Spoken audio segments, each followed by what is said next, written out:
a guy who said, he mentioned, he said the difference between finite and infinite. And he was saying was you got guys who win and stuff, and that's what they do. And then you got the guys who on the other spectrum that learns how to win. Which one you rather be? I'd rather be the one that learns how to win. He said sometimes you're gonna need those winners, but you don't need them all the time. But if you once you learn how to win, everybody learn how to win so they can all win, you know. And I feel like the guys that learn how to win, they better at handling when it goes against them. They better at handling the adversity, right?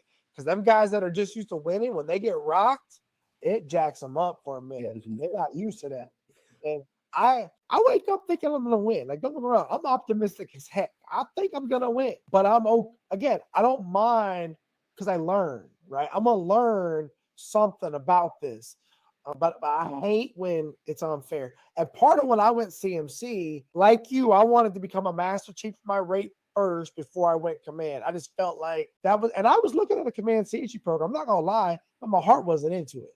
I was just looking at it because it's what everyone was getting pushed to do, right? And I remember I got dealt an unfair hand. So on board George Washington, I'm a DC senior chief at the time. And that was my shit, man. Everyone called me G-Dub because my initials is GW.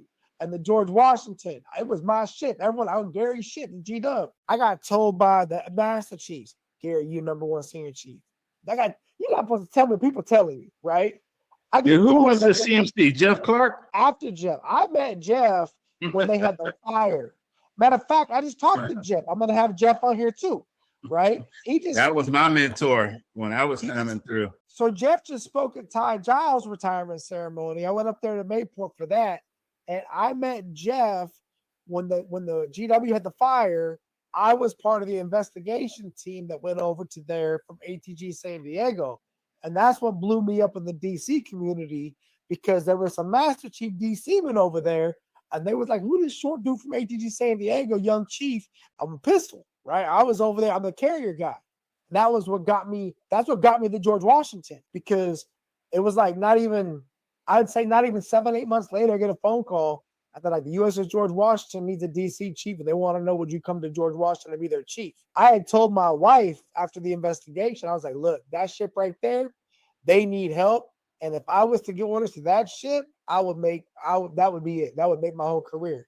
And it was Japan again. And I did Japan my first tour. So I knew Japan. Right. And she called me up. My wife called me up. She was so sad because the detailer had called my house. And the master detailer called he told my wife, he asked my wife to call me because the George Washington one. She called me up crying. She's like, you did it again?